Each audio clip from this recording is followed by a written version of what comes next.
Welcome into the Wiltfong Whip Around with Steve Wiltfong. Today is Monday, October 28th, and I'm your host, Josh Newberg. We got the best recruiting insider in the country, Steve Wiltfong. He's going to be on this show, and there was a ton to talk about coming out of another exciting weekend of college football.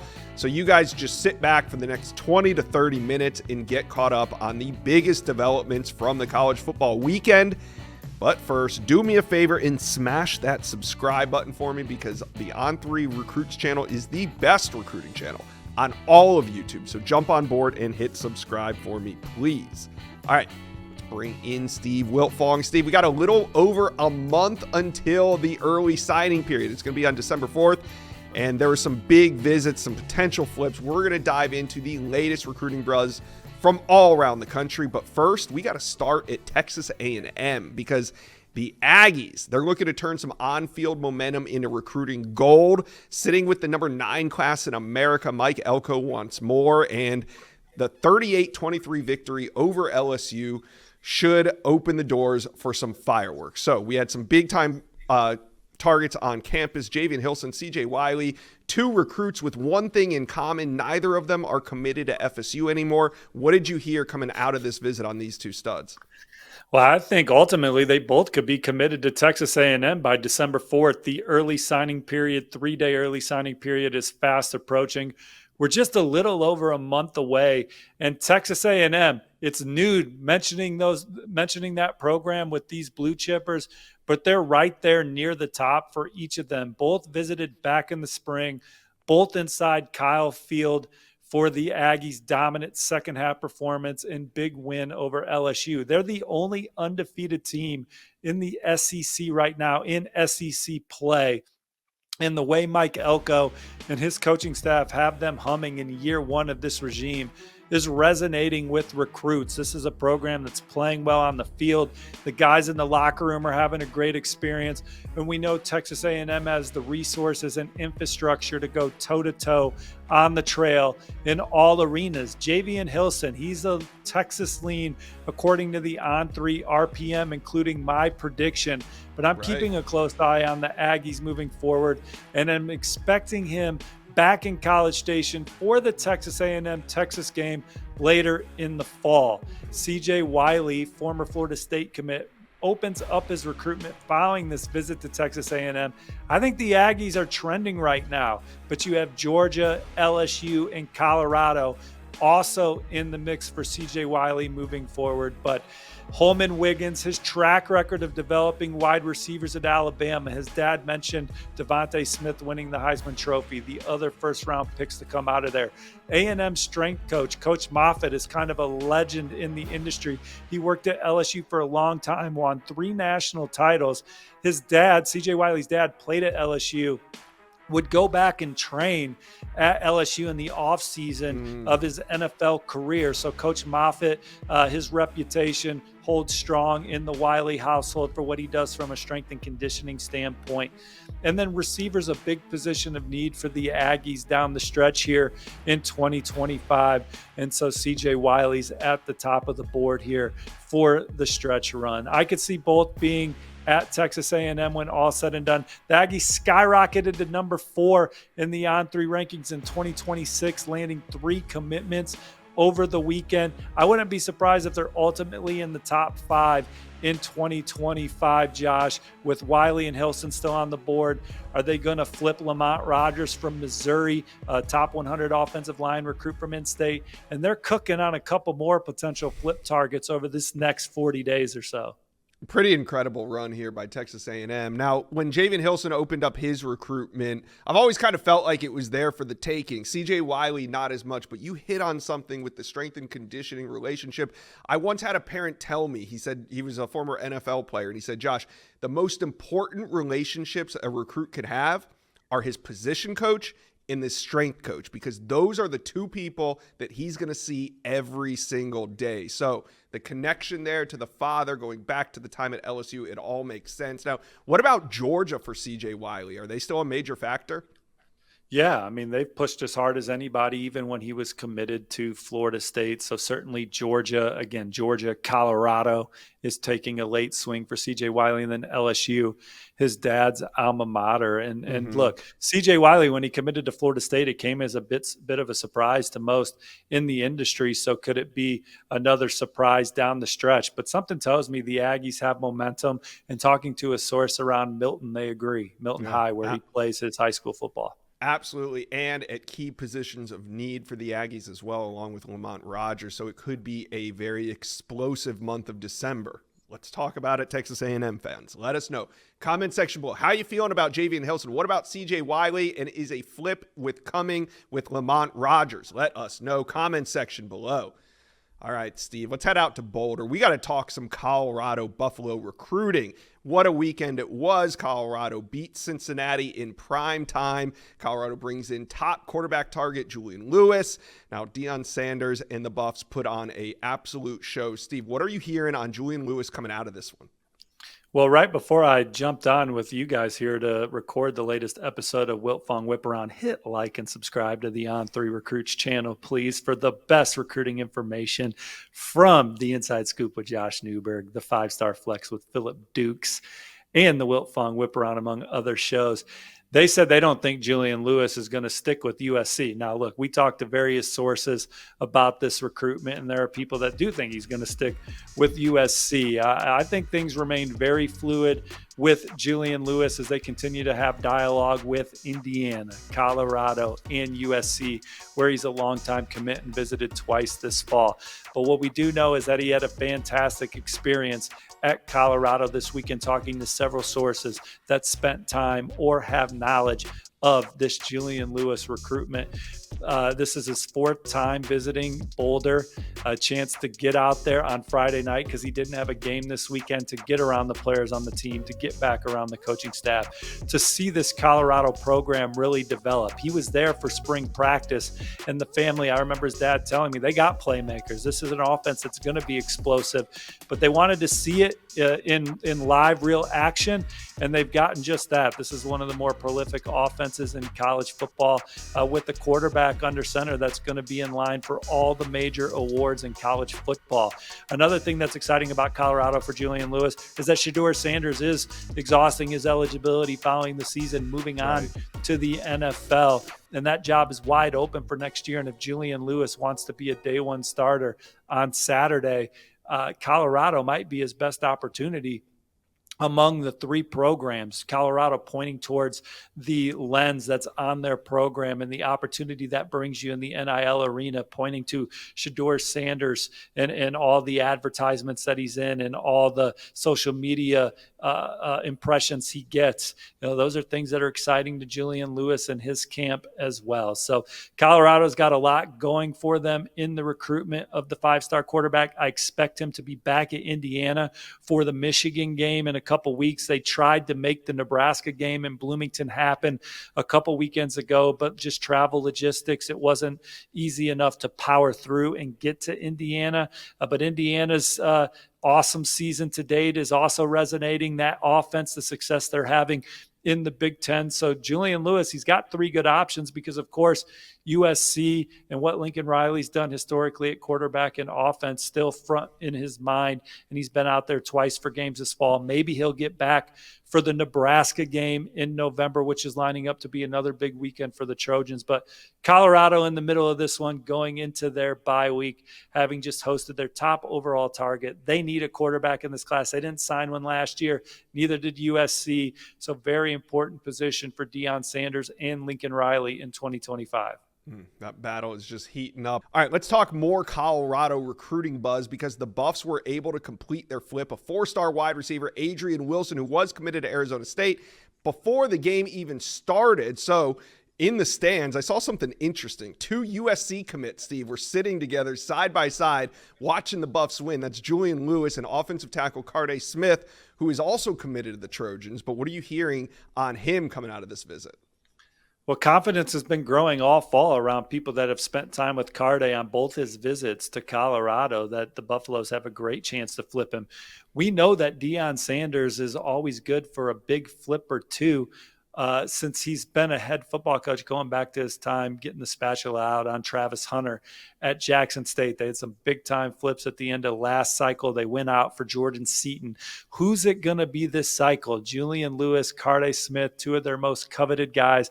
They just got done flipping Adrian Wilson, who's having a fantastic senior season down there in the Lone Star State. He can't wait to play in Coach Shermer's air raid offense. And Julian Lewis and Carday Smith could be right there alongside him when all said and done. That's unbelievable to hear. Colorado fans, talk to us. Are the Buffs going to flip both of USC's targets that were on campus this weekend? Talk to us. Let us know. Comment section below how we're feeling.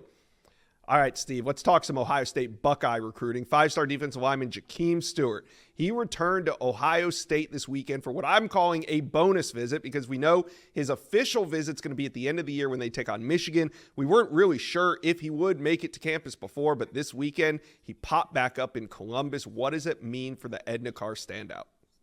Well, I think it's big for Ohio State because they are battling Oregon in what is a tight recruitment down the stretch. LSU and USC remain in the Final Four. This has been fluid, so maybe the Tigers or Trojans make another move with their upcoming visits. The Tigers are going to get him in for the Alabama game in 2 weekends, and then right after that, he'll go back out to USC for the Trojans' home game against Nebraska. And if USC gets hot at the end of the season, rips off 4 or 5 wins, I could see them thrusting back up near the top of the list. He's got a great relationship with Coach Eric Henderson.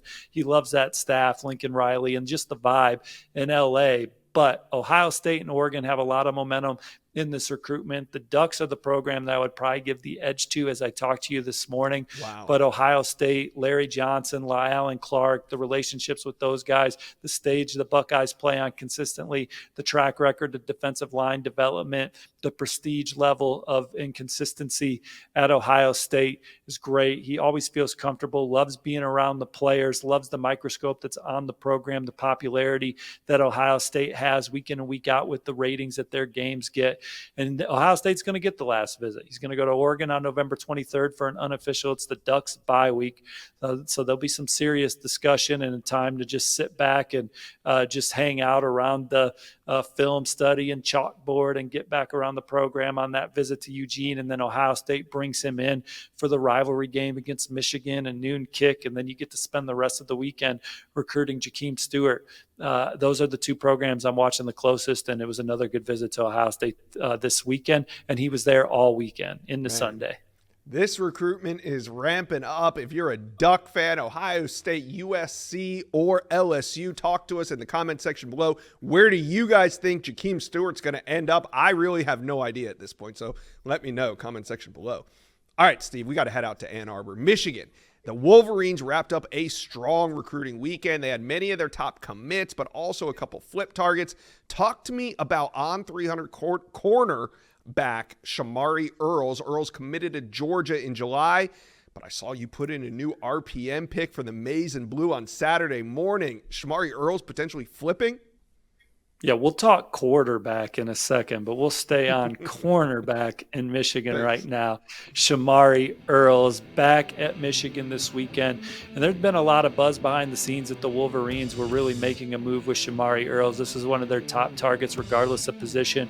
Coach Wink Martindale's defense, the way the Wolverines have developed defensive backs as of late, and just the culture and vibe, the feel he gets around Ann Arbor. He loves being in Ann Arbor, loves being at Michigan, had a fabulous time being around the fans at the Big House. Michigan got a big win over a rival opponent in prime time, and Shamari Earls loved it. Now, my on 3 RPM is on Michigan to ultimately flip him, but they still got some work to do. The family's still talking about it. Georgia is still in play there where he's committed, and he could still stick with the Bulldogs.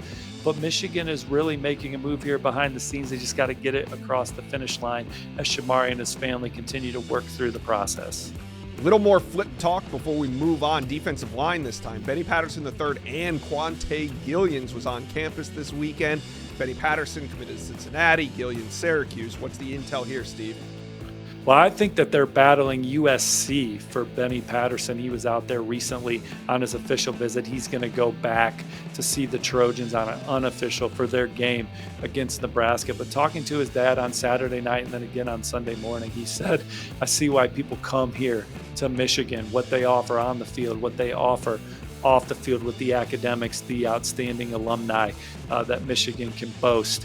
It was a great fit for him. They loved the visit. I would have said USC is the clear leader coming into the visit. I think Michigan gave him a lot to think about coming out. He's going to go to NC State this weekend. Florida State's got an official at the end of November on the book. So there's a couple other schools in play, but USC and Michigan are two that I think are in really good position for the current Cincinnati commit.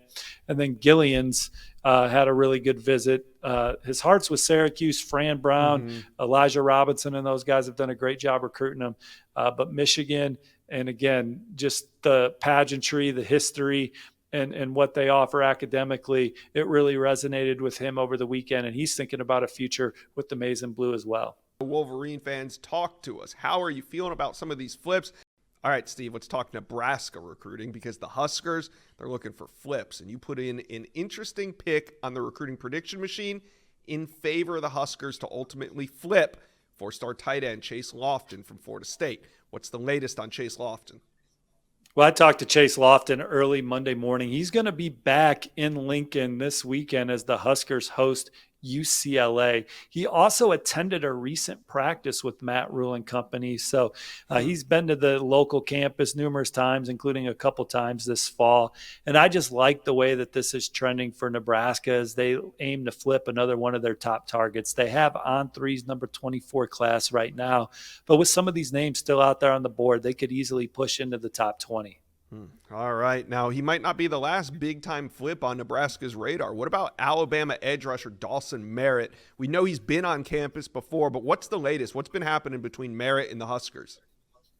Well, similar to some of these other blue chippers, guys like Caleb Cunningham, DJ Pickett, we're going to be talking about these guys all the way till the early signing period. And I think Dawson Merritt is one of them. They continue to have regular conversation with Matt Rule and his staff. Coach Rule has a relationship with Coach Merritt, Dawson's dad, who coaches with the Kansas City Chiefs. And I think the way Nebraska has overall played this year is inspiring to recruits that see that this program is finally on an upward trajectory, having not made the postseason in 7 years, which is mind-blowing for such a tradition-rich program.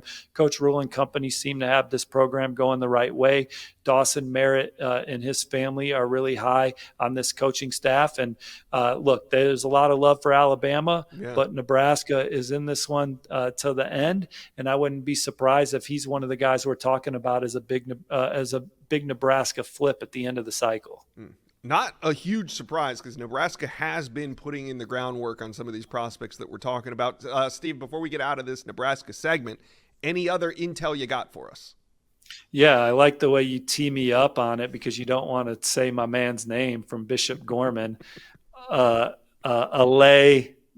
Alay, the offensive lineman, he's committed to Oregon. He's a guy to watch right now. You can read his name on the graphic that producer Trey has put up. I'm not going to butcher it, but Nebraska's in the thick of that one as well. And then they're still swinging at five-star athlete Michael Terry. He's uncommitted.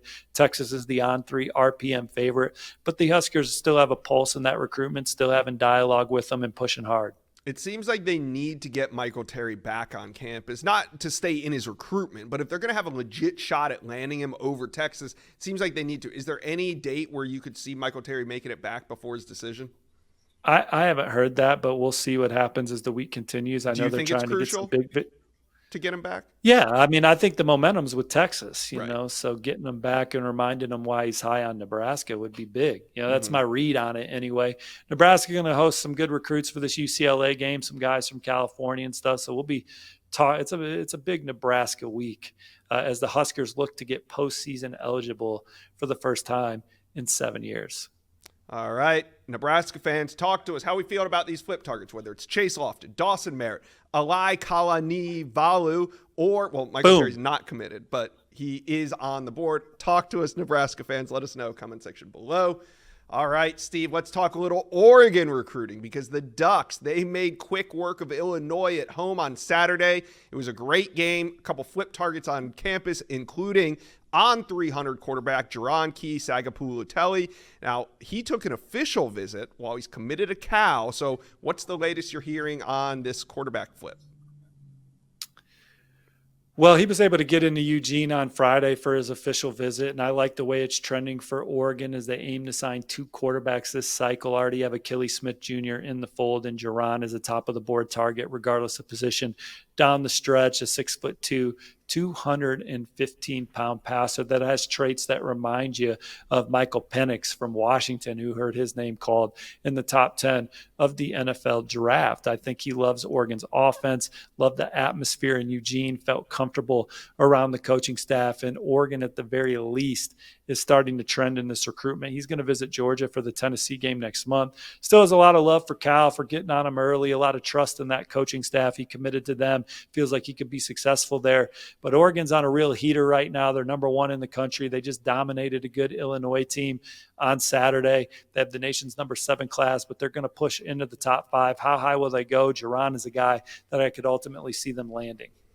All right. Now, we talk a lot about there's a couple Washington commitments that Oregon's been pursuing. And this weekend, tight end Vander Ploeg was on campus. Now, Vander Ploeg's been committed to Washington. He's their 3rd highest commitment in this 2025 class. But maybe the biggest news coming out of the weekend is you put in a pick in favor of Oregon for Ploeg. What's the latest on him? Yeah, talking to Ploeg, talking to others with knowledge of the recruitment, teaming up with colleague Chad Simmons. I think Oregon is in a great spot to ultimately flip him from Washington. He's visited twice now, went to the Oregon-Ohio State game, then returned this weekend where he was able to bring more family with him. He said that was important. He loves the way Will Stein and the Ducks utilize the tight end in that offense, just the caliber of games Oregon's playing in right now, that atmosphere inside Autzen Stadium. I think he can see himself playing on that kind of stage. Tight end is one of the needs for Oregon as they finish up this cycle. Vander Ploeg, I think, is a guy that they start filling that need with. I like the way that's trending. My on-3 RPM reflects that. And that will do it for today's episode of the Wiltfong Whip Around on the On3 Recruits channel. Please make sure again that you hit like and subscribe. Comment below on anything you want to know regarding recruiting. And we will see you on Thursday for the next episode of Wiltfong Whip Around.